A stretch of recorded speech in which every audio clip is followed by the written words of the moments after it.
하나님의 말씀 같이 보겠습니다. 마태복음 15장 21절에서 28절입니다. 신약 26면에 있습니다. 마태복음 15장 21절에서 28절입니다.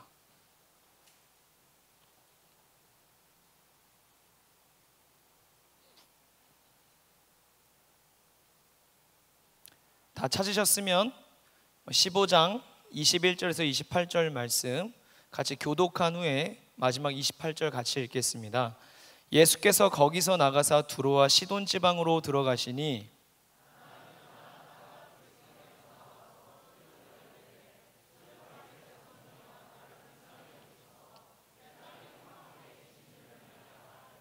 예수는 한 말씀도 대답하지 아니하시니 제자들이 와서 청하여 말하되 그 여자가 우리 뒤에서 소리를 지르오니 그를 보내소서.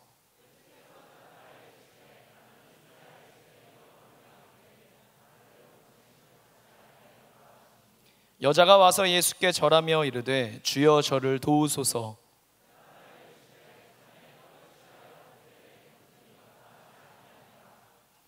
여자가 이르되 주여 올소이다마는 개들도 제 주인의 상에서 떨어지는 부스러기를 먹나이다 하니 이에 예수께서 대답하여 이르시되 여자여 내 믿음이 크도다 내 소원대로 되리라 하시니 그때로부터 그의 딸이 나으니라.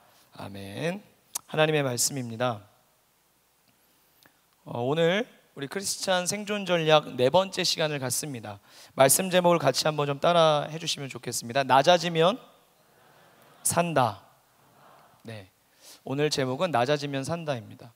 우리가 움직이면 살게 되고 깊은 곳에 금을 던지면 살게 되고 하나님의 섭리를 믿으면 살게 되는 크리스찬으로서의 정체성을 지켜나가는 크리스찬으로서의 수많은 삶의 도전과 경쟁과 어려움 속에서 하나님의 방법과 하나님의 길들이 무엇인지 모색해보는 시간들을 갖고 있습니다. 네 번째 시간을 낮아지면 산다의 말씀으로 하나님께서 은혜를 주시기를 원하시는 줄로 믿습니다. 가슴에 손을 한번 얹어 보실래요, 여러분? 저를 한번 따라해 주세요. 하나님께서 나를 사랑하십니다. 하나님께서 나와 함께 하십니다. 하나님께서 내 마음을 붙잡으십니다. 나는 오늘 변화를 향한 기대를 갖고 있습니다. 예수님을 만나기 원합니다. 아멘. 네, 오늘도 주님 만나는 이 시간이 되기를 기대합니다. 여러분, 성경적 관점에서 오늘 제목을 굉장히 심플하게 잡았는데요. 낮아지면 사는 것. 우리의 방향성은 낮은 곳으로 향해야 합니다. 왜냐하면 주님께서 낮은 곳으로 오셨고 낮아지셨고 주님을 따르는 우리의 삶도 기본적으로 방향이 정해져 있습니다. 겸손이냐 교만이냐 둘의 문제를 놓고 본다면 우리의 삶은 단연코 겸손의 방향으로 향해야 합니다. 그런데 문제는요, 겸손과 교만의 갈림길에서 내 자신이 어느 쪽에 서 있는지 우리는 알지 못한다는 것입니다. 우리는 우리 자신이 얼마나 하나님 앞에서 괜찮지 않으며 때로는 마음이 높고 교만한지 알지 못합니다. 그리고 또한 그것이 얼마나 심각한 것까지도 알지 못합니다.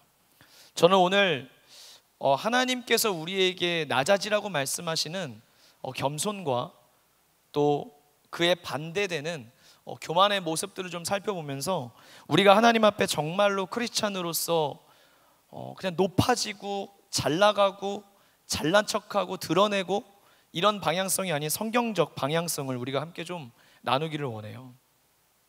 여러분, 성경은 교만에 대해서 굉장히 지금 저와 여러분이 내가 알고 있다고 하는 것보다 훨씬 더 심하게 매우 강조하며 경계하고 멀리할 것을 촉구하고 있습니다. 우쭐대고 자기를 높이는 이 교만이라고 하는 단어를, 삶을, 방향을 경계하고 있습니다.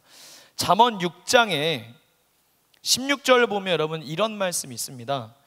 여호와께서 미워하시는 것 곧 그의 마음에 싫어하시는 것이 옌 7가지이니 6가지 7가지 하나님이 싫어하시고 미워하시는 것들 중에 제일 첫 번째가 뭐냐면 교만한 눈이래요. 하나님이 미워하시는 것, 하나님이 싫어하시는 것이 교만한 눈이라고 말씀하십니다. 또한 잠언 16장은 교만은 패망의 선봉이요 거만한 마음은 넘어짐의 앞잡이니라 라고 얘기합니다. 여러분 망하고 싶은 사람 없으시죠? 근데 패망의 선봉, 그것이 교만이라고 합니다. 겸손한 자와 함께하여 마음을 낮추는 것이 교만한 자와 함께하여 탈취물을 나누는 것보다 낫다. 잠언 15장 25절은 여호와는 교만한 자의 집을 헐어버리신다. 잠언 18장 12절 사람의 마음의 교만은 멸망의 선봉이요 겸손은 존귀의 길잡이니라. 잠언 21장 4절 눈이 높은 것과 마음이 교만한 것과 악인이 형통한 것은 다 죄니라. 여러분 이건 전 잠언의 말씀만 뽑아왔습니다. 근데 여러분 왕정 시대를 비롯해서 사사 시대를 비롯해서 하나님께서 민족과 나라에 대해서 그리고 하나님께서 이미 사용하시고 있는 사람들 그 한 사람 한 사람의 인격을 보시고 믿음을 보실 때도 하나님의 영적인 상태를 눈여겨보시고 진단하시고 판단하실 때 가장 근원적으로 말씀하시는 것이 뭐냐면 내가 너의 교만을 보고 있다고 말씀하세요. 다윗에게도 이 교만은 여러분 차별하지 않아요. 교만은 비껴가지 않아요. 오늘 잘 믿었다고 내일 교만이 오지 않는 것이 아니에요. 교만은 지위 고하를 막론하고 믿음의 유무를 다 떠나서 모태신앙이든 중간에 교회를 왔던 교만은 누구에게나 찾아갈 수 있는 일이며 그것을 하나님께서 우리의 믿음에 그냥 순결함, 믿음 좋다, 너 기도 많이 한다 이런 얘기보다 우리를 좋지 않은 모습을 바로잡을 때 항상 그 중심의 뿌리를 얘기하실 때 하나님은 너의 마음이, 너의 상태가, 너가 나를 바라볼 때 너는 지금 교만하다라고 얘기하세요. 제가 이 성경의 단어를 찾으면 성경의 단어가 쭉 뽑히는 그 사이트에서 교만이라는 단어를 찾으니까요 설교를 준비할 때 그런 단어를 많이 찾아보는데 정말 최근 설교할 때 정말 아래 30페이지가 넘도록 교만이 들어간 성경 구절이 그렇게 성경에 많더라고요. 찾다가 포기했어요. 너무 많아서. 너무 많다는 얘기는 뭡니까? 하나님은 교만을 싫어하시고 미워하시며 하나님의 백성들의 마음이 교만할 때 하나님은 그것을 반드시 고치시기를 원하신다. 하나님의 말씀으로 우리를 진단하기를 원하세요. 계속해서 말씀을 진행해 나가기 전에 여러분 오늘 말씀에 여러 말씀의 기능들이 있지 않습니까? 그러나 여러분 오늘 말씀이 여러분에게 거울이 되시기를 바라요. 왜냐하면 나의 영적인 상태를 나보다 더 잘 아시는 하나님께서 그것을 말씀의 거울로 비춰주시기 때문입니다. 저는 오늘의 말씀이 우리가 정말 하나님 앞에 맞아 그냥 우리 기도할 때 하나님 한 주간 죄를 지으며 살았습니다, 교만했습니다 이런 한 번의 기도문으로 나열하는 교만했으니 그냥 회개합니다, 겸손하게 해주세요 라고 하는 기도문으로 넘어갈 문제가 아니라 우리가 우리의 모습을 바로 진단할 때 어떤 은혜가 우리에게 필요한지도 하나님이 보여주실 줄로 믿습니다. 기독교 지성의 거장인 C.S. 루이스도 이런 이야기를 했습니다. 교만한 자는 항상 눈을 내리 깔고 있다. 밑을 내려다보고 있어서 자기 위에 계신 분을 제대로 쳐다보지를 못한다. 교만은 영적인 암이다. 그 교만은 사랑하는 마음, 자족하는 마음, 심지어 크리스찬의 상식까지 갉아먹는다. 교만에 비하면 다른 모든 죄들은 벼룩에 물린 자국에 불과하다. C.S. 루이스도 모든 죄의 가장 중요한 뿌리이자 선봉에 선 것이 교만이라고 얘기합니다. 토마스 아퀴나스도 이렇게 얘기합니다. 교만은 모든 죄악의 어머니이다. 사탄의 무기는 교만이다. 선악과를 먹어라 취해라. 그러면 하나님처럼 될 것이다.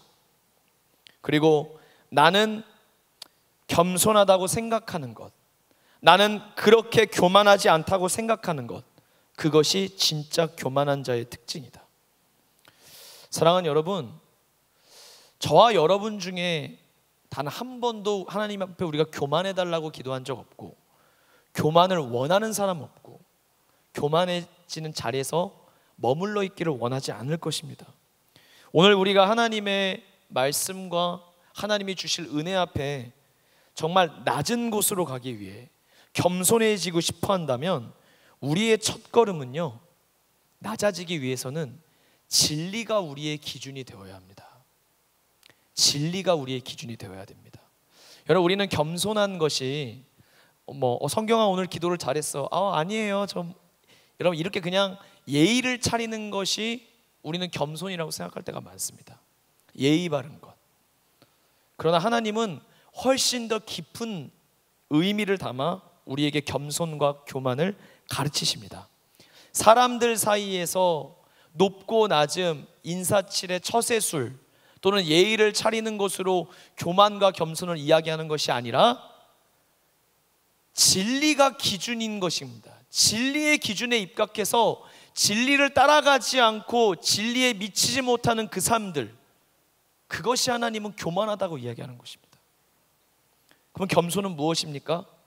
부족해도 진리와 함께 걸어가기를 원하고, 진리와 함께 기뻐하기를 원하고, 진리와 함께 걸어가기를 소망하는 것.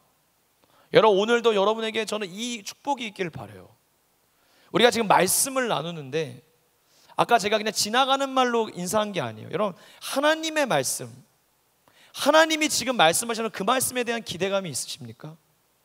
그 말씀이 내 힘으로 어쩌지 못하는 나를 수술할 수 있고요, 나를 변화시키실 수 있고요, 나를 하나님께 더 근접하게, 하나님의 마음에 합하게, 주님의 뜻을 따라갈 수 있도록, 같이 걸어갈 수 있도록 이끄실 수 있는 그 기대감이 여러분 있으십니까? 그 마음이 겸손한 마음입니다. 이게 왜 겸손한 마음인지 뒤로 갈수록 설명을 하겠습니다.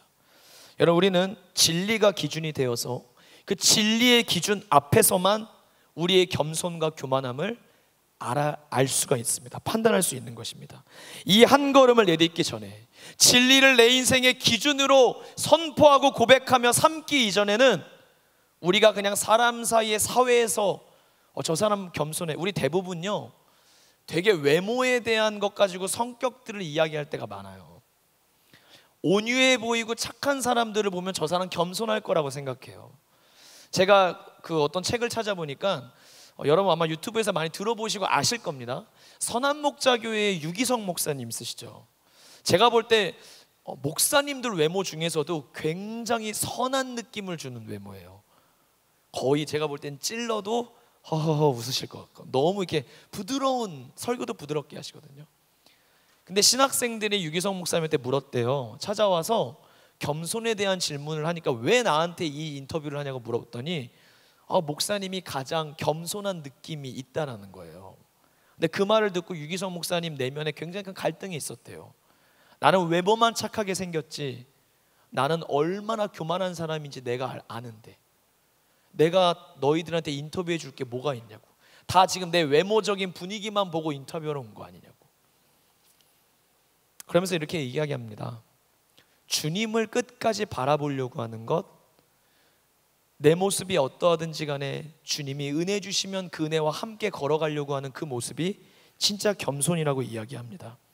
우리가 이 시간 진리를 우리의 인생의 기준으로 삼기를 축복합니다. 여러분, 물은 높은 곳에서 낮은 곳으로 흐르고 오늘 내린 비도 하늘에서 땅으로 내립니다. 이게 순리입니다. 은혜도 낮은 곳으로 흐르고 겸손한 자에게 흐르고 마음이 낮은 사람에게 하나님은 은혜를 베풀기 위하여 찾고 계십니다. 그러나 마음이 높아지면 딱딱해지고 강팍해지고 완악해져요. 눈도 높아져요.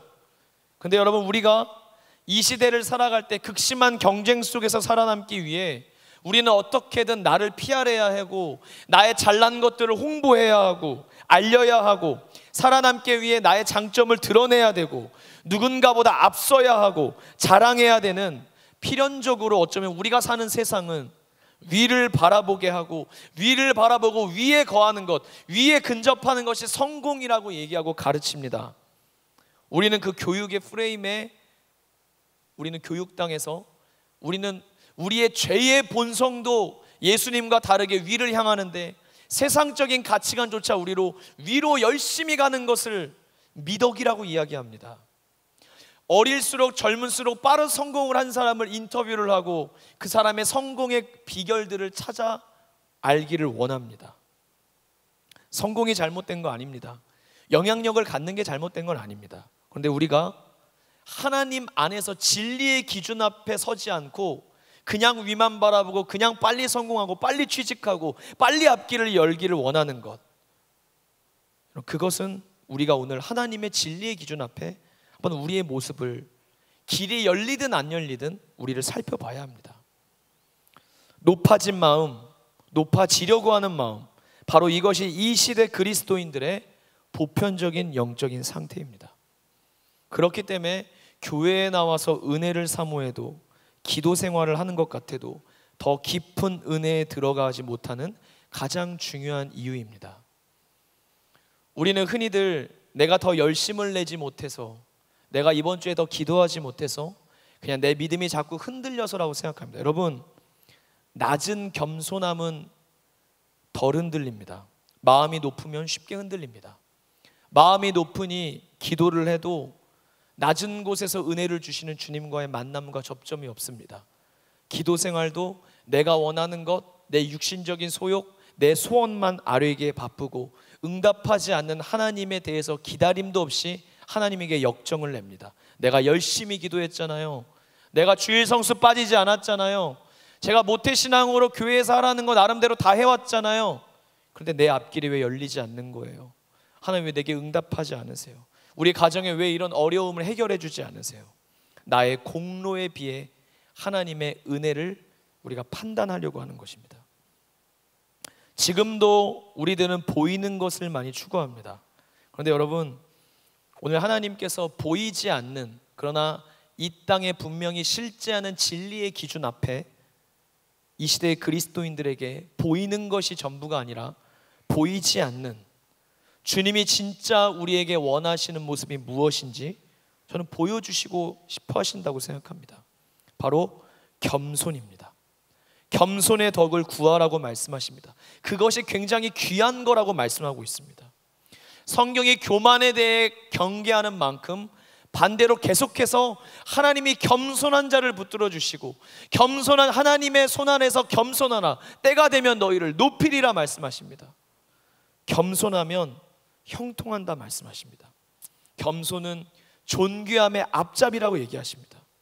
우리로 높은 자리에서 떠나 의도적으로 높아지려고 하는 시대적 움직임과 우리 안에 죄의 본성을 싸우고 거슬러 어떻게든 낮은 곳에 주님과 함께 거하라고 하나님은 오늘 진리 가운데 말씀하십니다. 여러분, 우리가 낮아짐, 겸손함을 구했던 것이 언제입니까? 저는 제가 오늘 이 설교를 준비하면서 개인적으로 제가 기억하는 설교들 중에 가장 힘들었습니다. 준비하기가 가장 어려웠습니다. 그리고 저한테 제일 먼저 일어나는 회개가 이거였습니다. 제가 주님의 겸손함을 구하지 않고 있었다는 걸 깨달았어요. 제가 하나님께 구하는 많은 은혜들 중에 겸손함을 특별히 앞세워서, 교만은 악의 선봉인데 형통함이요 존귀함이요 하나님이 쓰시는 모든 것들의 가장 앞에 있는 겸손에 대해서 저는 그것을 간절함으로 구하지 않는 목사였어요. 제가 그걸 깨달았어요. 그냥 겸손하면 되지, 겸손의 모습이 어느 정도 있으면 되지, 이 정도 생각했던 것 같아요. 그런데 말씀을 준비하면서 겸손을 구하는 것만큼 주님이 우리에게 원하시는 것이 없다는 것을 저는 알게 되었습니다. 사랑하는 여러분, 낮아짐과 겸손을 얻을 수만 있다면 오늘 우리가 말씀을 듣는 중에 내가 어떤 희생을 치르더라도 그것이 가치 있다는 것을 여러분의 사실로 받아들이실 수 있기를 축복합니다. 겸손한 자에게 주님의 임재와 주님의 영광이 머무릅니다. 할렐루야. 이게 은혜의 비밀이에요. 낮은 자에게, 겸손한 자에게 주님의 은혜가 머무르는 것입니다. 여러분, 겸손과 교만함을 판단할 때 다시 한번 말씀드리지만 예의와 처세술이 아니라 남들과의 비교의식이 아니라, 그래서 내가 우월감을 갖고, 여러분 겸손과 열등감은 다릅니다. 비교하는 것, 이것들은 다 사람과의 비교입니다. 그러나 진리가 기준이라는 것은 하나님이 우리의 기준이라는 것입니다. 하나님의 말씀이 우리의 기준인 거예요. 여러분, 죄가 무엇입니까? 죄는요, 내가 선악을 판단하는 것입니다. 제가 앤드류 머레이의 겸손이라는 책을 요약한 것을 보니까요, 교만의 근원이 사탄에게 있는 것입니다. 하나님처럼 되고 싶은 그 갈망, 선악과를 아담과 하와가 따먹은 그 행위의 본질이 교만입니다. 나 하나님처럼 될 거야. 나 하나님처럼 될 거야. 우리 인간의 영혼과 피와 생명 속에 교만이라고 하는 독이 흘러 들어왔습니다. 이 지독한 교만 때문에 세상의 모든 비참한 상황과 인류의 불행이 따라왔어요. 욕심하고요, 질투하고요, 낙심하고요, 비교하고요, 자유가 없고요, 잘 나가는 사람들에게 적의를 품고요, 칭찬과 격려함이 아니라 그를 누르고 은근히 사람들 앞에 나를 높여 우리는 교만함을 아슬아슬하게 위선된 겸손처럼 우리는 가꾸고 살아갑니다. 여러분, 우리는 알아야 합니다. 교만의 근원이 사탄에게 있습니다. 교만의 근원이 사탄에게 있습니다. 교만한 마음이 우리 안에 일어나는 것을 여러분 그냥 여기면 안 되고 심각하게 여겨야 합니다. 그리고 즉시 우리를 높은 마음에서 구원하시는 하나님의 어린 양에게 우리는 향해야 합니다. 예수님께서 이 땅에 천국의 겸손을 들고 가지고 오셨다고 앤드류 머레이는 얘기합니다. 예수 그리스도께서는 모든 성품과 근원과 본질이 겸손이라는 것입니다. 우리가 겸손을 배울 수 있는 유일한 길은 예수님에게서 배울 수 있는 것입니다. 사랑하는 여러분, 예수님이 인간이 되어 오신 것, 이 땅의 인간의 모습으로 삶을 사신 것, 그리고 주인됨의 자리에서 내려와 종의 형태를 취하신 것, 저와 여러분들의 죄를 뒤집어 쓰시고 죄 없으신 그분이 십자가에 달려 죽으신 모든 것들, 낮추실 뿐만 아니라 죽기까지 복종하신 것, 이게 예수님의 성품이자 예수님께서 오늘 그분을 따르는 우리가 예수님을 바라보며 구해야 하는 겸손의 은혜인 것입니다. 예수님은, 우리가 예수를 믿어도 기쁨이 없는 사람들이 있어요. 저는 여러분들이 교회에 올 때 기쁨이 넘치기를 축복합니다. 예배를 마치고 돌아가실 때 기뻐서, 제가 가끔 보면 그래요. 어떤 지체들은 그냥 이렇게 막 털레 와요. 세상 다 꺼진 것처럼 와요. 사람이 알지 못하는 어려움이 있을 수 있죠. 근데 여러분, 우리가 주님 앞에 나온 것입니다. 기대함이 있는 자리입니다. 나를 변화시킬 수 있는 유일한 분 앞에 나온 것입니다. 그분이 나의 길과 진리 생명 되세요.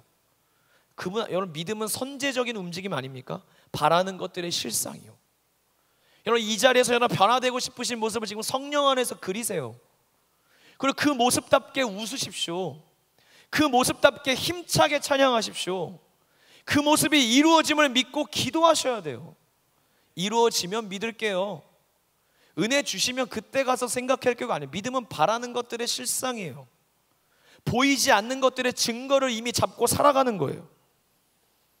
여러분, 예수님은 겸손 안에서 우리를 기쁨의 근원을 찾게 하십니다. 우리가 사람들에게 무관심하고 성급한 판단을 일삼는 모든 모습들, 그리고 성과를 부리고 성질을 내고 그저 우리가 원하는 대로 되지 않으면 화를 품는 모든 모습들, 우리가 오늘 진리 앞에 바라봐야 합니다. 다시 말하지만 죄는 선악을 판단하는 것입니다. 그러므로 내가 진리가 아니라 내가 기준이 되어서 판단의 자리에 예수님이 앉지 않고 내가 앉아서 옳고 그름을 내가 판단하는 거예요. 제가 오늘 리더들에게 그런 이야기를 했습니다. 여러분, 저는 크리스찬이 여러분 정치에 참여하셔야 하고 또 관심이 있으신 분도 있고 문화나 경제나 여러분의 분야에 대한 관심을 하고 실력을 기르고 계실 거지만 여러분 누군가를 향해서 절대로 익명성의 공간 안에 여러분을 숨기시고 여러분 함부로 비판하는 삶을 절대로 살지 마십시오. 저는 우리 뉴송제이 대학부 중에 한 분도 그런 분이 없기를 축복해요. 누군가의 부족함이 보이면 여러분 기도해 주시는 사람이 되시길 바랍니다. 우리가 제일 많이 하는 인사 아닙니까? 기도할게, 기도할게. 제일 못 지키는 약속입니다. 여러분 우리가 성급하게 나와 맞지 않다고, 저건 틀렸다고, 이게 옳은 거라고 이야기하며 우리는 보이는 곳에서나 보이지 않는 곳, 혹은 끼리끼리 모여서 우리는 누군가를 향해 절대로 정죄의 칼날과 손길을 향하지 않아야 합니다. 그건 내가 하나님 되는 것이기 때문입니다. 여러분 진리야 말씀과 예수님이 우리의 삶의 기준이 되어야 할 줄로 믿습니다. 예수님이 옳고 그름의 판단의 자리에 앉아야 할 유일한 분이십니다. 옳고 그르고 맞고 틀리고 높고 낮고 좋고 나쁘고, 여러분 이 모든 판단의 주체가 여러분이십니까? 여러분 진리는요, 특징이 진리는 그 자체로 참이에요. 근데 우리가 진리를 기준으로 믿고 살아갈 때 그 진리가 나의 경험으로 인해 내 것이 되는 거예요. 내가 아직 경험되지 않았다고 진리가 틀린 건 아닙니다. 제가 이런 지체들을 봅니다. 기도하면 하나님이 응답하셔. 기도하면 다 돼. 성경에 하나님은 기도하라고 말씀하십니다. 내가 너에게 응답하겠다 얘기하세요. 근데 여러분 솔직하게 얘기합시다. 우리 삶의 자리에 응답되지 않는 기도가 있지 않습니까? 저도 있습니다. 지금까지 제 삶에 하나님의 기도의 응답도 너무 많았지만 반대로 응답되지 않는 기도도 많았어요. 그럼 하나님은 기도하면 다 안 되고 기도하면 응답하시지 않는 하나님이라고 하는 것을 우리가 결론으로 갖는 것이 아니라 기도에 응답하지 않는 하나님의 뜻을 믿어야 합니다. 하나님이 우리를 향해 선하시다고 얘기하십니다. 하나님 우리를 향해 사랑을 품고 가장 좋은 것들을 도모하고 계획하고 계시다고 합니다. 여러분 나보다 나를 더 잘하시는 하나님을 믿으십니까? 저는 그분을 신뢰합니다. 하나님이 노하시면 노의 이유가 있을 거예요. 하나님이 노 예스도 없이 하나님 맞다고만 얘기해 주세요. 그럼 마음 편할 것 같아요. 아니라고 하면 접을게요. 알려주세요. 근데 답이 없으세요. 그 침묵에도 하나님의 이유가 있을 것입니다. 그럼 하나님을 믿고 기다려야 합니다. 여러분 우리는 진리가 나에게 경험되지 않았다고, 아니야, 하나님을 믿는데 기도를 믿지 않아요. 교회를 다니는데 기도의 능력을 믿지 않아요. 예배를 드리는데 하나님의 말씀을 믿지 않고 이 시간 이 말씀을 들어요. 여러분 한번 생각해 보십시오. 그게 뭐 하자는 겁니까? 우리는 진짜 무엇을 기대하는 겁니까? 저는 진리가 우리 인생의 두 번째로 결론이 되어야 할 줄로 믿습니다. 여러분 진리가 결론, 이 말을 잊지 마세요. 진리가 결론되는 인생을 살아야 됩니다. 여러분 우리가 불신자나 무신론자한테 그렇게 얘기하지 않습니까? 때로는 저도 그런 마음이 있어요. 새 가족이 오자마자 첫 번째 드린 예배에서 하나님의 뭔가 신비적인 임재를 경험하고 이 자리에서 뭔가 꼬꾸러지면 아 하나님 살아계시다. 우리가 누군가에게 하나님의 살아계신 증거를 보이게 들이밀어서 논리적으로도 반박할 수 없게 하고 살아계신 증거 앞에 압도되어서 하나님 살아계시는군요 라고 하는 대답을 들었고 싶어요. 그렇게 믿게 하고 싶어요. 근데 여러분 한 번도 하나님은, 예수님은 우리에게 복음을 그렇게 맡기지 않으셨습니다. 우리의 삶을 과정으로 두시고, 그래서 여러분 신기하게요, 결혼식보다 장례식에서 예수 믿는 사람이 많습니다. 왠지 아세요? 사랑하는 사람을 떠내보내고 비참한 고통을 겪은 그때에 그 삶이라고 하는 하나님이 주신 과정 속에 진리와 함께 동행하는 사람들은 세상 사람들이 생각하고 꿈꾸지 못하는 전혀 다른 리액션을 하거든요. 찬송을 부르는 겁니다. 다시 만날 것을 믿고 소망을 품는 겁니다. 헤어짐과 잠시의 이별의 아픔이 있지만 재회의 은혜를 주신 부활의 주님을 믿고 추억에 감사하는 겁니다. 삶의 어려움과 고난과 이해되지 않는 일들을 겪을 때 진리가 기준인 사람, 진리가 결론인 사람은 쉽게 낙심하지 않고 쉽게 섣부른 내 경험에 판단을 내리지 않고, 하나님 안 계셔, 하나님이 나는 사랑하지 않으셔, 이런 이야기들로 결론을 내려 믿음의 자리에서 전 떠나가는 것을 너무나 많이 봤습니다. 사랑하는 여러분, 우리는 성경이 말하는 진리 위에 진리 안에 서야 할 줄로 믿습니다. 단정짓고 섣부르게 미리 확신하는 것, 경험해보지 않고 그러한 결론을 내리는 이야기가 너무 많습니다. 교회 안에서도 그런 루머들이 너무 많습니다. 검증되지 않은 이야기가 교회 안에도 다 침투해 있습니다. 그래서 우리의 교제가 진리에 입각해야 합니다. 성경은 비판하고 비난하고 비방하라고 얘기하지 않고 분별하라고 말씀하십니다. 여러분, 비 오는 날 비를 보고 우산을 챙겨가야 했지 하는 건 분별함입니다. 그런데 누군가 우산을 가져오는, 그렇지 않겠지만 굳이 예를 들자면 우산의 모양이나 비 오는 날 어떤 그런 모습을 보고 비아냥거리는 것, 봄이 돼서 원피스를 사고 너무 멋있는데 뒤에서 저 옷은 짝퉁이라고 막 비난하는 것, 분별함과 비난함이 섞여 있는 것입니다. 여러분, 분별은 사리에 맞게 판단한다는 뜻입니다. 사리에 맞게 판단할 수 있는 근거는 하나님의 말씀밖에 없는 줄로 믿습니다. 옳고 그름을 내 기준에서 판단하는 것이 아니라 하나님의 말씀으로 가려내는 것입니다. 단정짓고 판단해버릴 때 뭐가 문제인지 아십니까? 그 뒤에요, 숨은 교만이 있어요. 이게 틀리다, 내가 볼 때 이건 이래, 내가 볼 때 저 사람은, 내가 볼 때 목사님은, 내가 볼 때 교회는, 이 은근히 나름 효력 있고 논리적인 분석을 내놓는 그 뒤에 교만이 숨어 있는 거예요. 여러분, 진리가 기준될 때, 진리가 결론될 때 하나님께서는 이 숨어있는 교만을 우리의 삶에서 분리해내십니다. 이게 은혜입니다. 사람을 통해, 사건을 통해, 환경을 통해 숨어있는 교만들을 하나님이 수면 위로 드러내시고 교만을 우리 인생에 분리해내세요. 제가 3주째 똑같은 단어를 쓰고 있습니다. 학습된 절망. 여러분, 우리가 어떤 일을 자꾸 관계, 연애, 취업, 여러분의 삶의 20대에서 경험하는 많은 시도들이 실패해 나갈 때 진짜 안 좋은 부작용이 뭐냐면요, 그 아프게 습득된 경험 때문에 기대하지 않는 인생이 돼요.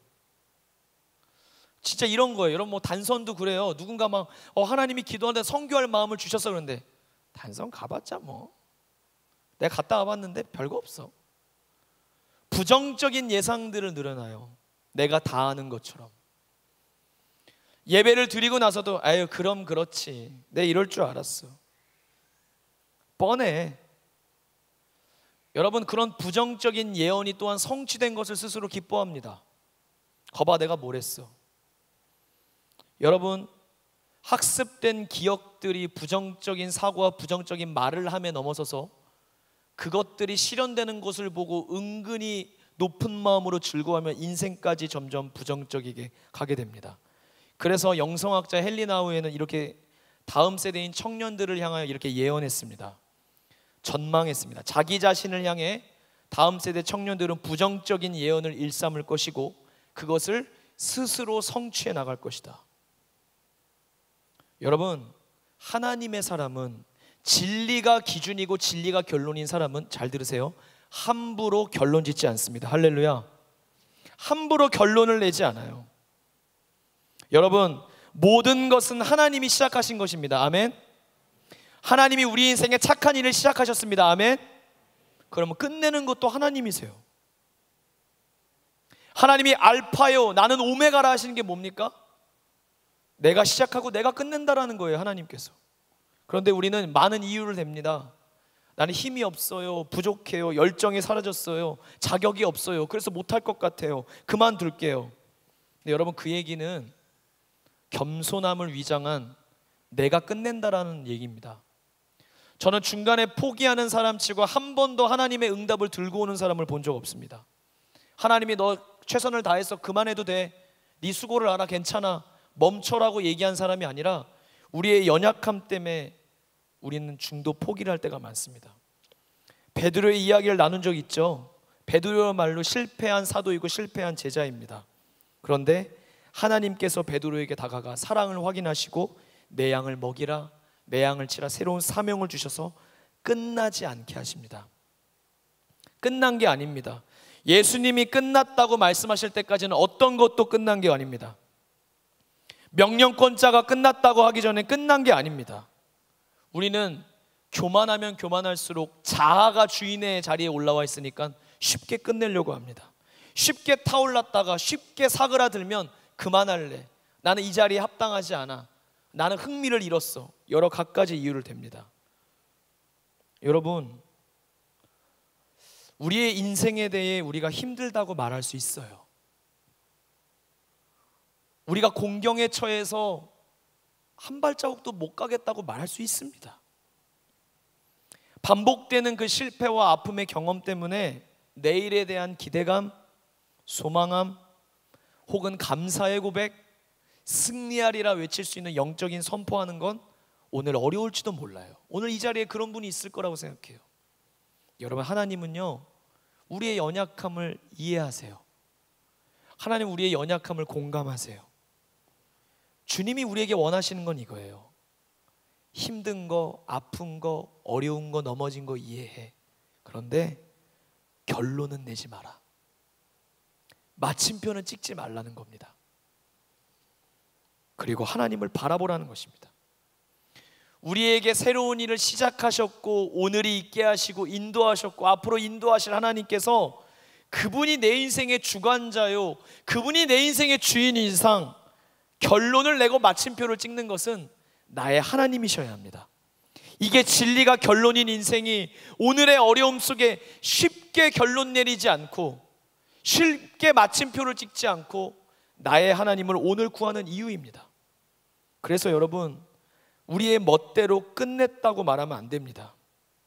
때로는 제풀에 꺾여 스스로 끝내려고 마음먹지 마십시오. 또한 이 칼날이 누군가를 향해 너는 끝났다고 얘기하면 안 됩니다. 나는 하나님이 아닙니다. 끝은 하나님이 내십니다. 우리는 그 자리에서 포기하지 않고, 예배의 자리를 떠나지 않고, 기도의 자리를 포기하지 않고, 은혜의 자리를 포기하지 않고 하나님께로 나아가야 될 줄로 믿습니다. 우리의 인생이요, 하나님의 손안에 있기 때문입니다. 여러분, 기억하십시오. 시작하신 주님께서 이루실 것이고 그분이 끝내실 것입니다. 그 과정 안에 하나님의 은혜가 있는 줄로 믿습니다. 여러분, 말씀을 한번 좀 보시기를 바라는데요, 오늘 말씀이 참 좀 이해가 되지 않는 장면들이 나옵니다. 예수님께서 두로와 시돈 지방으로 들어가셨어요. 수로보니아 가나안 여인이 등장합니다. 그 지경의 여자 하나가요, 딸이 귀신이 들린 거예요.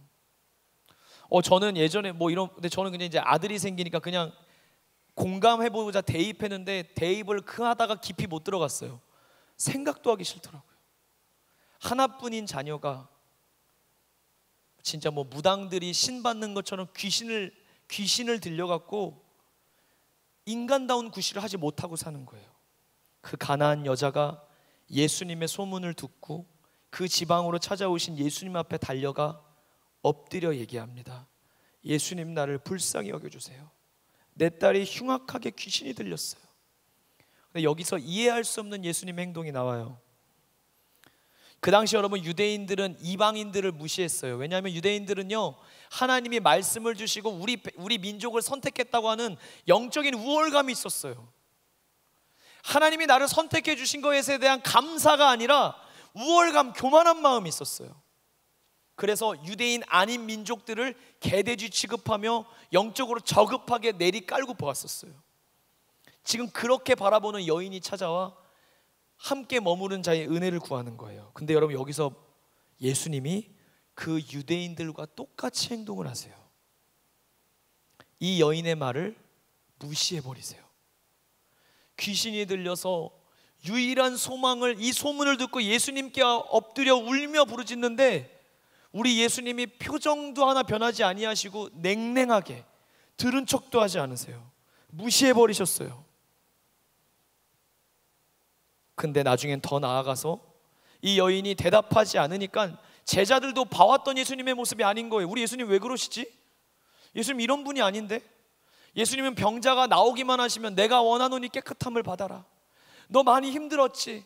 그에게 손을 대고 안아주셨던 예수님인데 이 여인에 대해서 이런 반구도 주님이 말씀하지 않으시는 거예요. 제자들이 오히려 닥달이 나서 예수님, 조금 뒤에서 저 여자가 울며 소리 지르고 있잖아요. 예수님 뭐라 그러세요?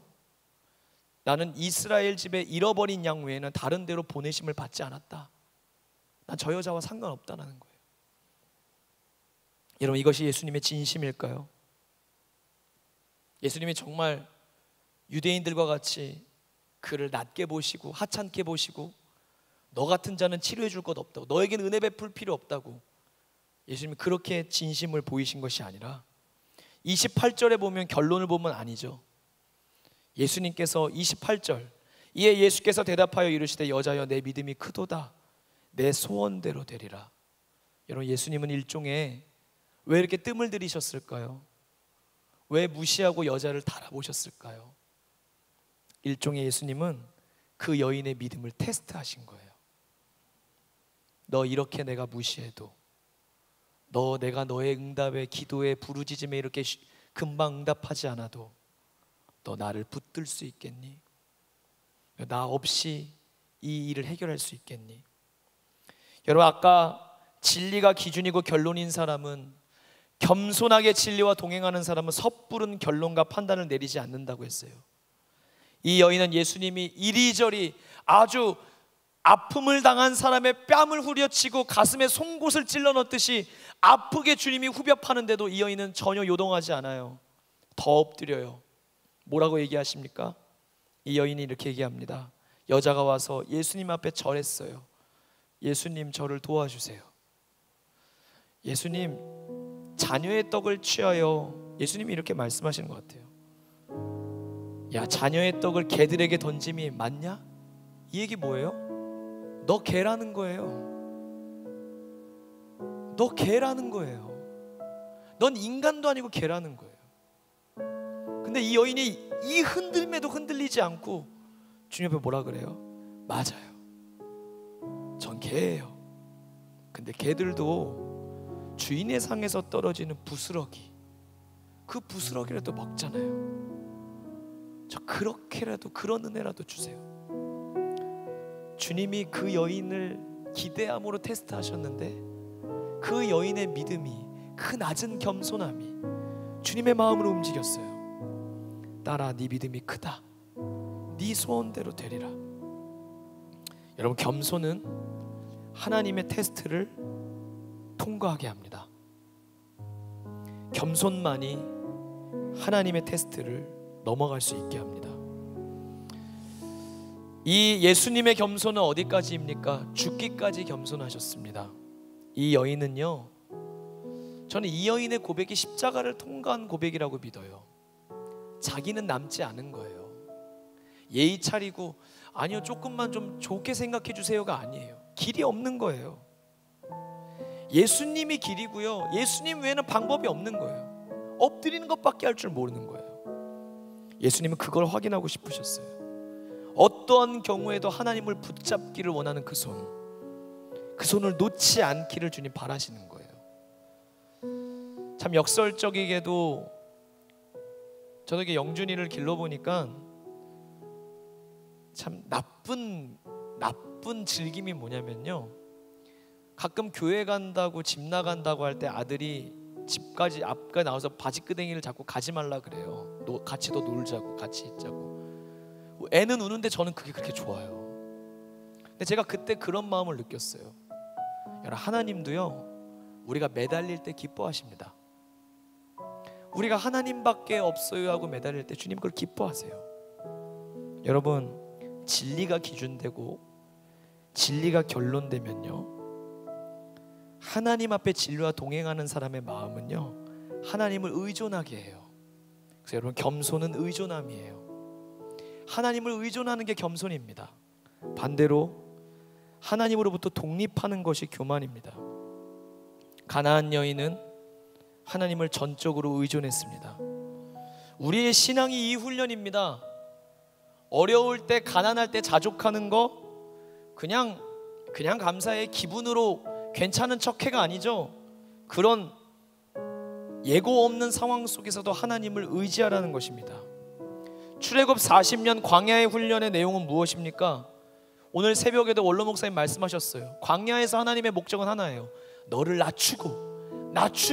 낮춰서 하나님 말씀 없이는 살 수 없는 하나님 백성의 기질로 바꾸시려는 거예요.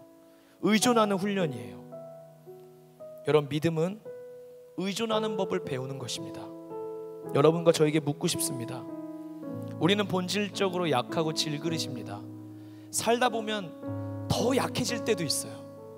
사고를 당할 때도 있고요. 우리의 손이 아무리 뻗어도 미치지 않는 일들이 있을 때가 있어요. 여러분, 주님이 그때 실망하고 낙심하는 우리에게 뭐라고 말씀하시는지 아십니까? 내 은혜가 내게 족하도다. 이는 내 능력이 약한 데서 온전하여짐이라. 그러므로 도리어 크게 기뻐해라. 너의 약한 것들에 대해 자랑해라. 왜냐하면 나의 능력이 그때 너에게 머물기 때문입니다. 여러분, 신앙적으로 우리의 모든 약함과 부족함의 조건을 극복하고 강해지고 승리할 수 있는 길은 하나님을 의지하는 것밖에 없는 줄로 믿습니다. 철저하게 주님을 의지합시다. 한다, 못한다, 맞다, 틀리다, 된다, 아닌다, 그거 그만 판단하고요. 거기에 힘 빼지 말고요. 우리가 뭐가 좋은지 나쁜지 어떻게 압니까? 그냥 주님께 맡기십시다. 예수님이 날 위해 십자가에 죽으셨고 내 안에 오셨습니다. 이제 내 인생 전부를 주님께 맡깁니다. 여러분, 요한복음 15장에 예수님은 우리의 정체성을 이렇게 가르쳐 주십니다. 너는 나를 떠나서 아무것도 할 수 없습니다. 자기 자신을 신뢰하는 사람을 하나님은 사용하지 않으십니다. 아무것도 할 수 없어서 나는 아무것도 아닙니다 라고 고백하는 자를 주님은 사용하십니다. 진리의 거울 앞에, 기준 앞에 섰을 때 우리의 죄가 보여요. 우리가 높은지 보여요. 그게 얼마나 심각한지 모르고 지잘난 맛에 20대의 젊음을 꿈꾸는 우리의 모습이 있을 것입니다. 그런데 여러분, 나는 죄인이다라는 말이 스스로를 자책하라는 말이 아니에요. 정죄를 남에게 향하면 정죄지만 나한테 향하면 자책 아닙니까?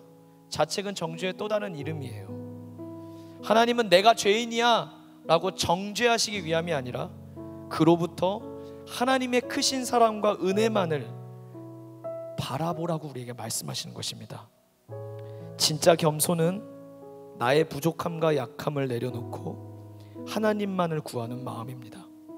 반복되는 죄와 실패를 학습할지라도 여러분 뒷걸음치지 마시고요. 우리 주님을 바라보십시다. 부스러기의 은혜라도 구하는 우리 대합부 겸손한 마음이 낮은 곳에 우리의 길이 있는 줄로 믿습니다. 반주만 해주세요. 우리 함께 기도하겠습니다. 불을 좀 꺼주시고 우리 말씀을 생각하며 여러분 기도합시다. 여러분, 교만은 하나님이 싫어하시고 미워하시는 일입니다.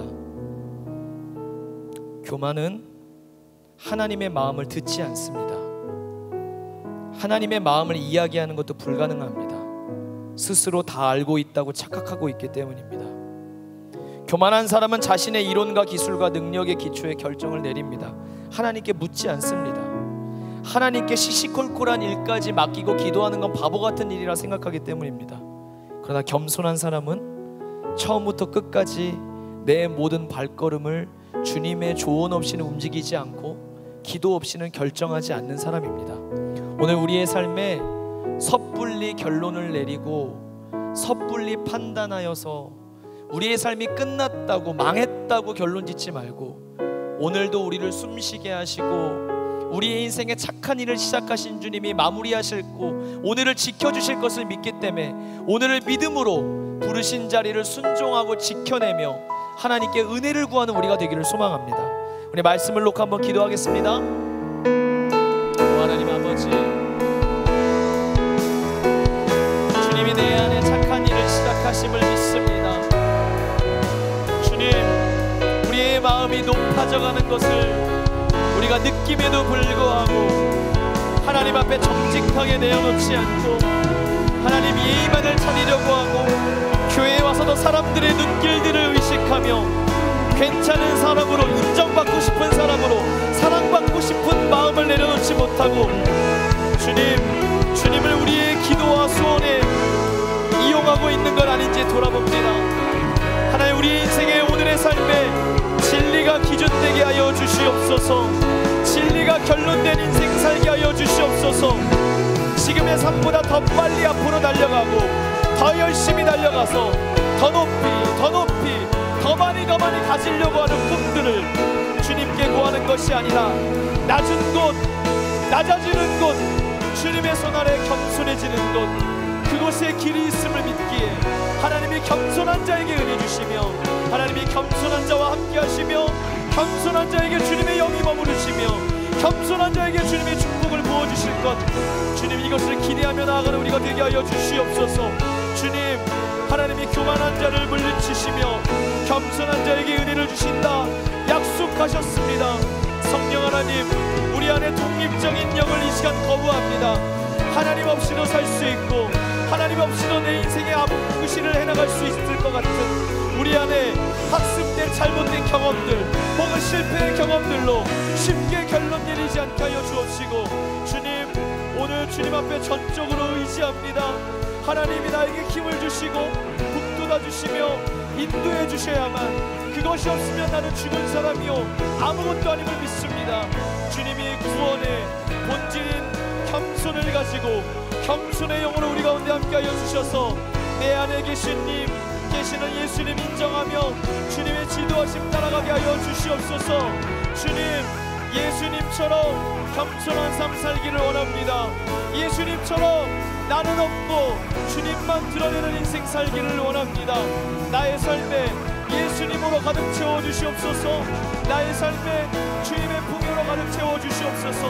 하나님, 우리 안에 원하지 않았지만 자꾸만 높아져가는 것들, 고난 속에서도 강해지는 자아를 십자가에 못 박게 하여 주옵시고, 오늘 주님을 닮은 자로 내 안에 계신 예수님과 함께 사는 자로 걸어갈 수 있게 하여 주옵소서.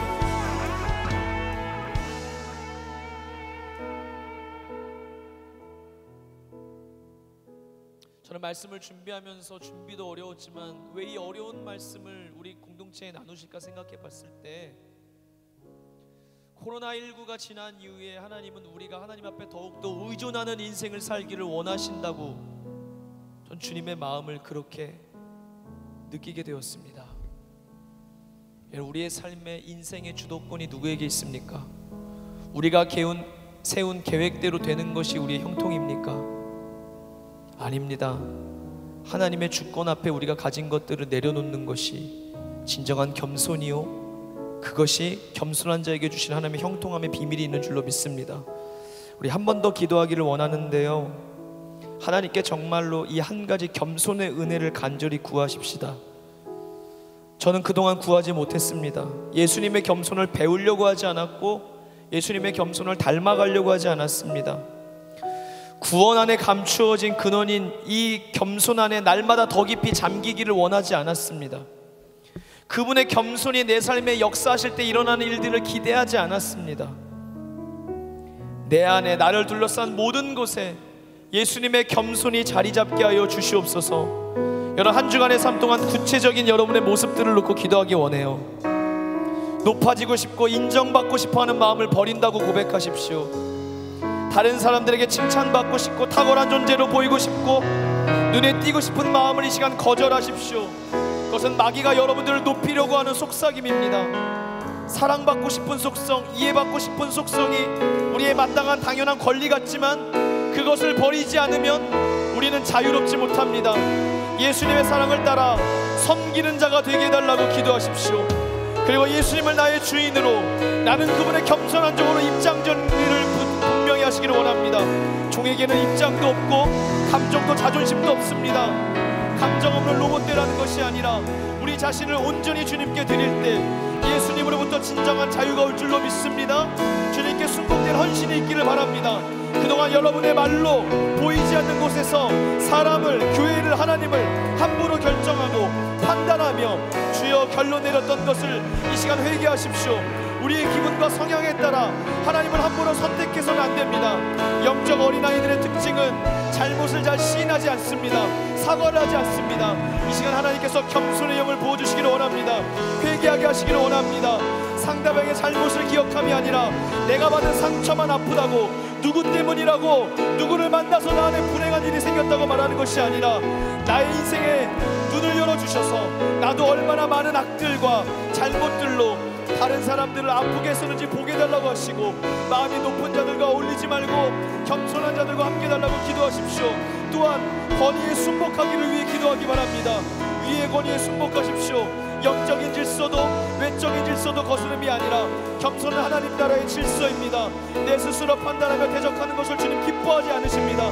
모든 권위는 주님으로부터 나옵니다. 부모님을 거역하지 마시고 스승과 지도자들을 위해 기도하시며 권위에 순복할 때 그것이 주님께 순복하는 것이 될 줄로 믿습니다. 마지막으로 우리의 무능을 고백하되 나는 할 수 없다만으로 끝나는 고백이 아니라 주님께서 모든 능력의 근원이심을 고백하며 나는 할 수 없지만 주님 안에서, 예수 안에서 나는 모든 것을 할 수 있다고 고백하십시다. 이 시간 두 손 높이 들고 하나님, 내가 주만 의지합니다. 내가 높아지고 독립하려고 했던 모든 하나님 마귀의 속삭임과 높아지려고 했던 본성을 십자가에 못 박습니다. 우리 자아의 결국이 십자가에 죽는 것이고 예수와 함께 숨쉬며 예수와 함께 걸어가기를 축복합니다. 주여, 세번 부르시고 기도하겠습니다. 주여,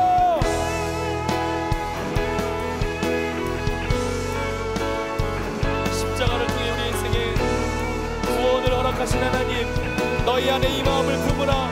너희 안에 이 마음을 품으라. 곧 그리스도 예수의 마음이다. 너희 안에 이 마음을 품으라.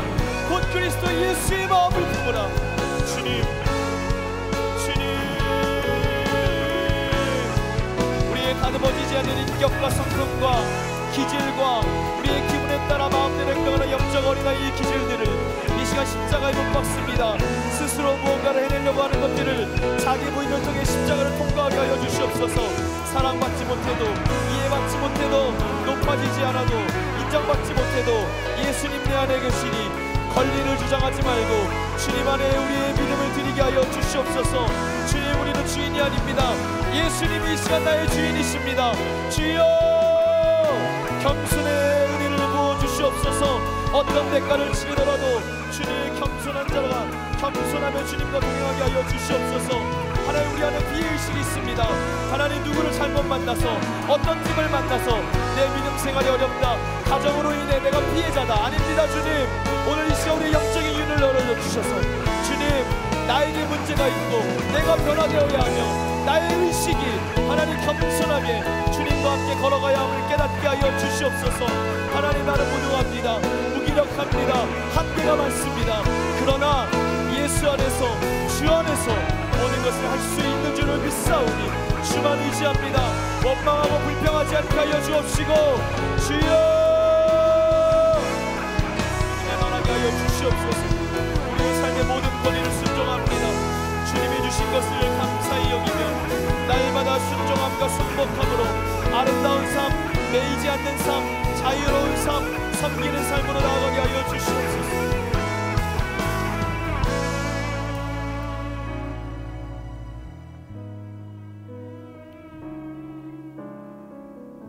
이번 한 주간 주님이 싫어하시는, 미워하시는 자리에서 떠나서 우리 공동체가 서로를 존중히 여기고 사랑하며 우리의 모습, 죄된 모습, 연약한 모습에도 불구하고 주님의 마음을 구하러 그 은혜 앞으로 달려가는 겸손함을 연습하는 한 주가 되시기를 주님의 이름으로 축복합니다. 하나님 아버지, 세상적인 잣대가 아니고 진리가 기준이다 보면 죄 많고 허물 많은 검은 우리의 모습들을 보게 하십니다. 그러나 그 하나님의 빛을 비추어 주시면 징계함이 아니고 우리를 정죄함이 아니고 하나님께서 진리가 결론된 인생이 될 수 있도록 우리로 하여금 그 죄인을 향한 하나님의 은혜를 보게 하시기 위하여 우리로 낮은 자리에 머물라 말씀하시는 줄로 믿습니다. 하나님, 대단하고 특별한 자리를 향해 꿈꿨던 마음들을 십자가에 못 박습니다. 사람들의 인정과 사랑과 칭찬과 사랑받음이 없으면 섭섭해하고 마음이 삐뚤어지고 화를 내고 역정을 냈던 우리의 모습들도 주님 앞에 내어놓습니다. 주님, 학습된 결론들로 인하여 우리 인생에 기대함이 없었던 인생에 주님을 기대하고 철저히 의지하여 나아가며 주님께 맡기는 겸손함을 회복하게 하여 주시옵소서. 모든 것 모든 상황 전적으로 하나님만을 의지하는 겸손의 영을 부어 주시옵소서. 내 방식대로 살아가는 교만의 뿌리로부터 우리를 건져주시고 거부하게 하여 주시고 벗어나게 하여 주셔서 내가 다 알고 있다고 하고 척 보면 안다고 하는 거짓 위선된 그 모습에서 내려놓게 하시고 하나님의 말씀과 함께 걸어가는 우리가 되게 하여 주시옵소서. 하나님의 사랑과 은혜와 따스한 빛 앞에서 우리는 사람의 박수갈채와 인기에 예민해지지 않고 우리 안에 영혼의 상처들을 치유되며 겸손한 곳에서 생각이 건강해지고 우리의 재능과 은사도 또한 하나님께 아름답게 올려드릴 수 있도록 축복하여 주시옵소서. 하나님, 나는 주님을 떠나서는 아무것도 할 수 없습니다. 그러나 주님, 내게 능력 주시는 자 안에서 나는 모든 것을 할 수 있는 줄로 믿습니다.